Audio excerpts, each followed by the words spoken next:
Les fidèles de diverses confessions religieuses ont exprimé leur solidarité aux Coptes après l'attentat terroriste du Caire. L'explosion d'une bombe dans une église a causé la mort de 25 personnes et blessé une cinquantaine d'autres. Le 14 novembre, une école de détermination a été inaugurée à l'hôpital Augusta Victoria de Jérusalem, un institut pour les petits patients malades du cancer et d'insuffisance rénale.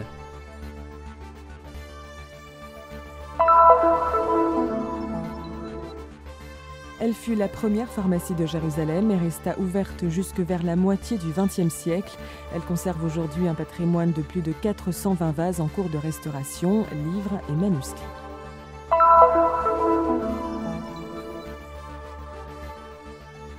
À Jérusalem, 10 cuisiniers palestiniens ont découvert les secrets de la pizza grâce aux cours organisés par l'Agence italienne pour le développement. Des leçons qui font partie du programme Startup Palestine.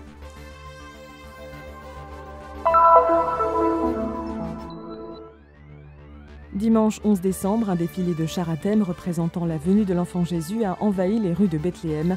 C'est ainsi que la ville du Sauveur attend Noël.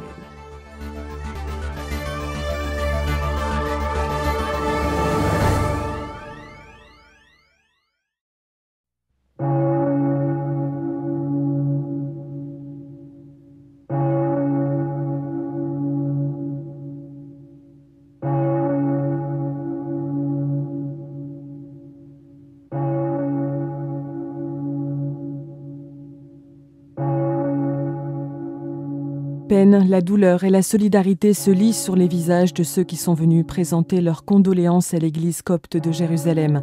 Ils sont arrivés de toute la Terre Sainte pour exprimer leur proximité suite à l'attentat terroriste du 11 décembre dernier au Caire, en Égypte, lorsque l'explosion d'une bombe à l'intérieur de l'église Saint-Pierre a tué 25 personnes et blessé une cinquantaine d'autres.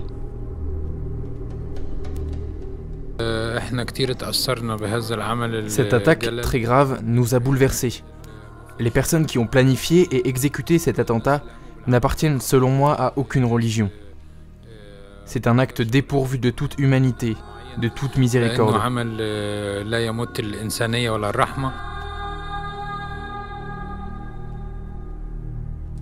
Pendant 3 heures, chrétiens, musulmans et représentants du clergé ont exprimé leur proximité à l'église copte en ce moment difficile. L'attentat terroriste a été perpétré au moyen d'un engin explosif de 12 kilos qui a été déclenché dans la partie réservée aux femmes alors que les fidèles participaient à la messe dominicale en ce temps de l'Avent.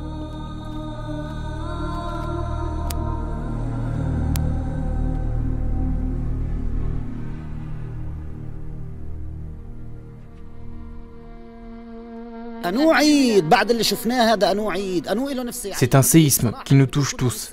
Comment pouvons-nous fêter Noël avec ce que nous voyons?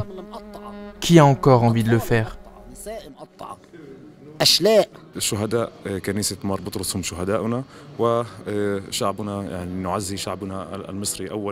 Les martyrs de Saint-Pierre sont aussi les nôtres. Nous présentons nos condoléances avant tout au peuple égyptien et aux membres de l'église copte. C'est un acte inhumain. Un acte terroriste, sans aucun doute. C'est le résultat d'une mentalité qui exclut l'autre.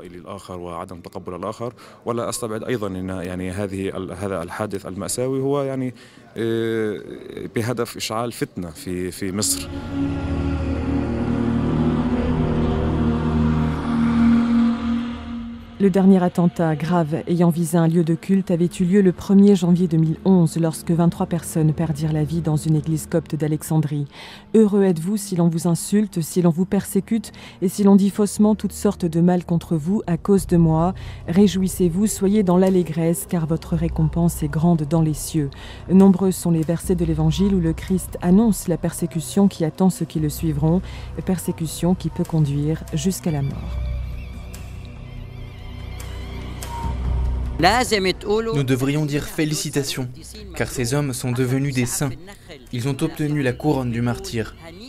Félicitations pour ces nouveaux saints et saintes qui étaient venus prier et adorer Dieu.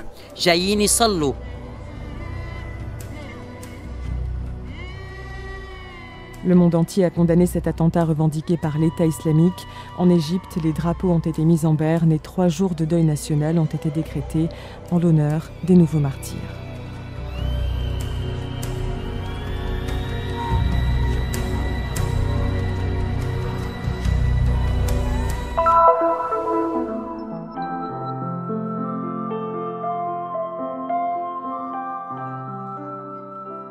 l'hôpital Augusta Victoria a inauguré mi-novembre une école pour les enfants malades du cancer et d'insuffisance rénale. Les cours se tiendront à l'intérieur du département de pédiatrie afin que les enfants puissent continuer à étudier. Le ministre palestinien de l'Éducation et de l'Instruction supérieure, Sabri Sedam, a baptisé la nouvelle structure École de détermination. Elle a été mise sur pied en collaboration avec le ministère palestinien de la Santé et l'hôpital même.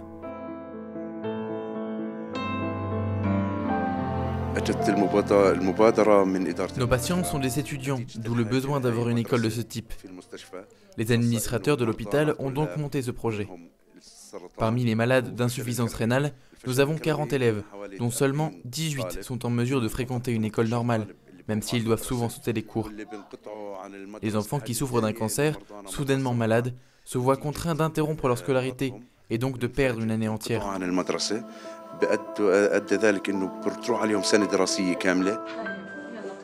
Prenant acte des nombreuses absences des enfants en raison des séances de traitement à l'hôpital, l'école de détermination se donne pour objectif de leur faire récupérer les heures de cours perdues. Pour ce faire, on se concentre sur les matières principales grâce à une équipe de professeurs du ministère palestinien de l'Éducation et de l'Instruction supérieure. Durant la période de traitement et de récupération ici à l'hôpital, les enfants perdent leur capacité de concentration. Ainsi, quand nous expliquons quelque chose, nous devons le répéter plusieurs fois. La chose la plus importante pour nous est non seulement de les instruire, mais aussi de leur redonner l'espoir et la vie. Ici, ils n'ont rien en dehors de l'hôpital ou de leur maison. Ils ne font rien de spécial. Cette école leur a offert quelque chose de différent et de particulier.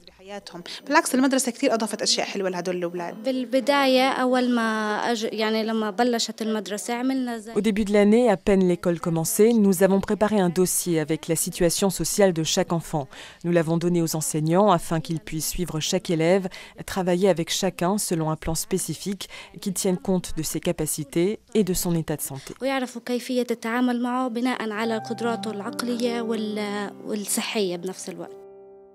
Malgré les défis et les difficultés auxquels les patients, leurs familles et tous ceux qui prennent soin d'eux sont confrontés, tous s'accordent sur l'importance de continuer le parcours éducatif des enfants, même si ces derniers se retrouvent sur un lit d'hôpital à combattre la maladie. Le nom choisi pour l'école indique justement cela, affronter la maladie pas seulement avec un traitement, mais aussi par l'éducation.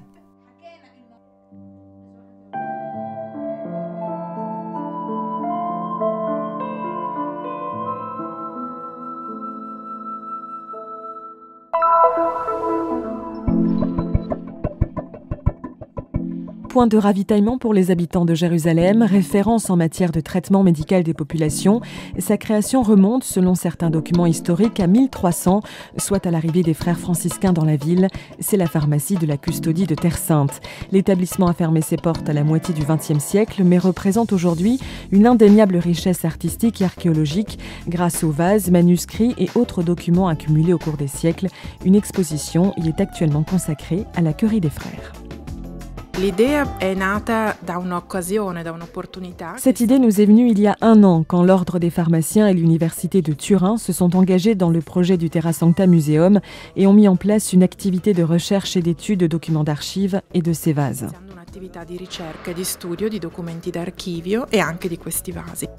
Le résultat était la découverte de nombreux livres retraçant l'histoire de la pharmacie et le processus scientifique utilisé. Parmi les pièces choisies pour l'exposition, un herbier avec plusieurs ingrédients pharmaceutiques, un manuscrit de recettes écrites avec des symboles alchimiques et un volume plus général qui montre l'étroite connexion entre le travail du pharmacien et celui du médecin. Quelques vases parmi les 400 pièces conservées ont également été sélectionnés. Nous avons voulu choisir des exemples montrant les diverses écoles, origines et formes.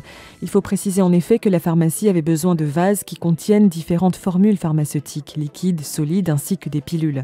Les vases représentent donc ces différentes utilisations.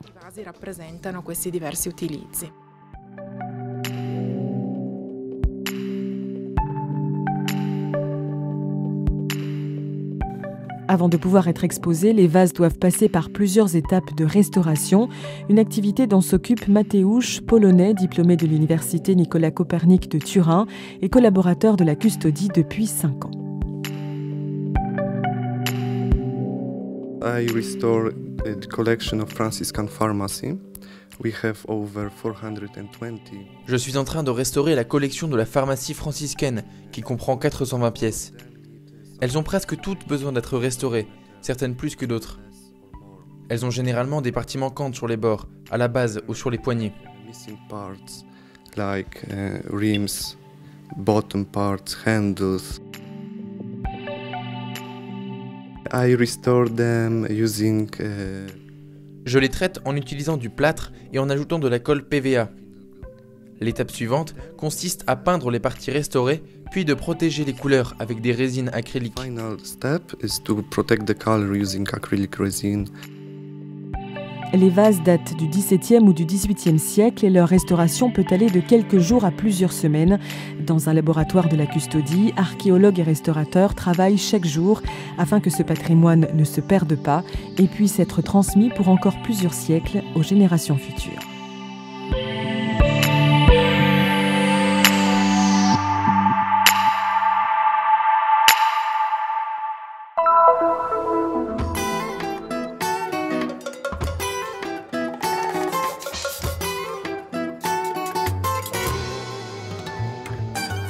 Margherita, 4 fromages, mais également au za'atar ou au saumon. Début décembre, la pizza a été au centre de toutes les attentions à Jérusalem-Est. 10 jeunes cuisiniers originaires de la ville sainte de Ramallah et de Bethléem ont participé à un cours de cuisine au restaurant Azara. Sous la houlette d'Antonio Di Antonio, vice-champion du monde de pizza, ils ont suivi des cours intensifs pour s'initier à l'art de cette spécialité italienne, parmi les plus appréciées au monde.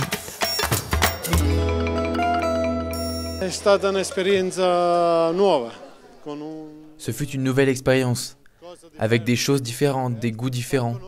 Faire connaître l'importance du pétrissage en réduisant un peu le sel, les sucres, et faire comprendre ce qu'est la pizza classique italienne. Je veux améliorer mon expérience culinaire car c'est un don que Dieu m'a donné. Je travaille afin de parfaire mes compétences. Toutes les informations que j'ai reçues sont très précieuses et j'ai appris beaucoup de choses.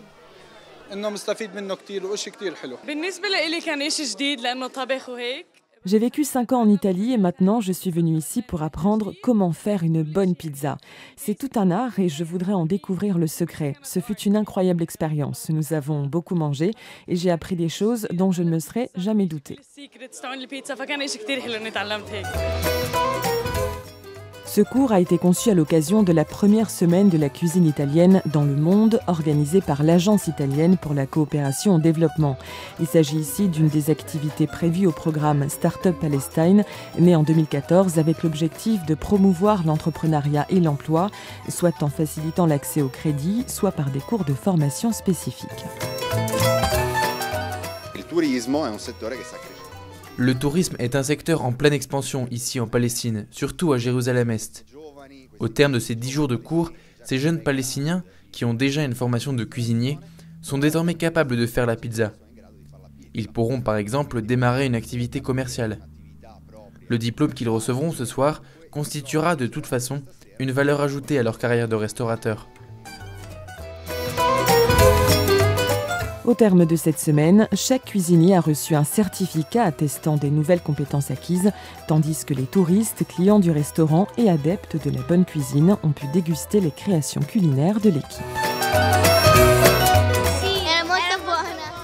C'était délicieux, tout ce fromage se marie très bien avec la pâte croquante de la pizza.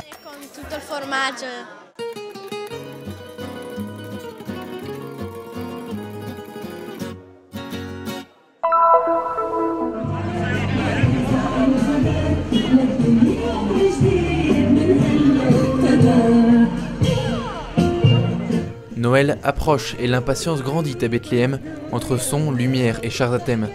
C'est ainsi que dans la soirée du dimanche 11 décembre, un défilé joyeux et haut en couleurs a parcouru pour la seconde année consécutive la rue principale de la ville palestinienne.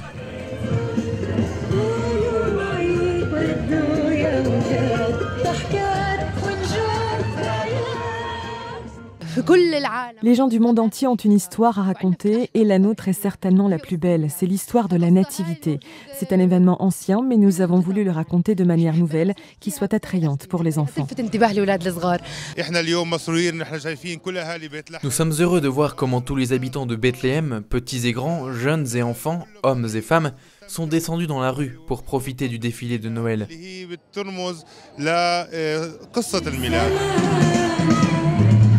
Un défilé avec des chars à thème qui voulaient représenter de diverses manières la venue de l'enfant Jésus dans la grotte de Bethléem. Le but de cet événement, répandre un climat de joie et de bonheur parmi ceux qui ont fait le déplacement. 7 scènes ont été représentées. Chacune d'elles raconte l'histoire de façon originale. Elles évoquent Marie et Joseph à Nazareth, la Nativité, les bergers et les rois mages. Nous avons également choisi de représenter des symboles que les gens aiment voir en cette période de Noël. Le Père Noël, des bonhommes de neige, du blanc, du rouge, tout pour créer parmi les enfants une ambiance de joie et de fête. C'est une grande joie de voir ça ici. J'ai voulu venir ici avec ma femme et ma fille. Cette année, ma fille est plus grande et elle grandit en voyant cet événement. Nous espérons venir tous les ans. Des centaines de personnes ont rempli les rues de la ville pour assister à la parade et prendre des photos. Joie et sourire sur les visages des petits et des grands. Bethléem attend Noël.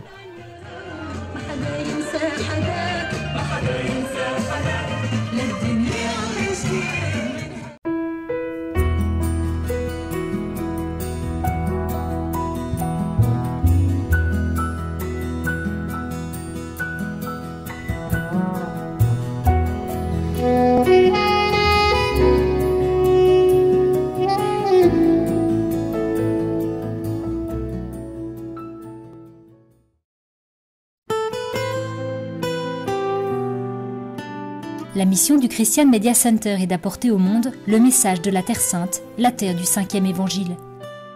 Diffusion, reportages, nouvelles, documentaires, actualités de l'Église et de la vie quotidienne des chrétiens de Terre Sainte. Vous pouvez nous aider dans cette mission afin que soit connu et répandu le message de la Terre Sainte. Aidez-nous. Visitez notre site web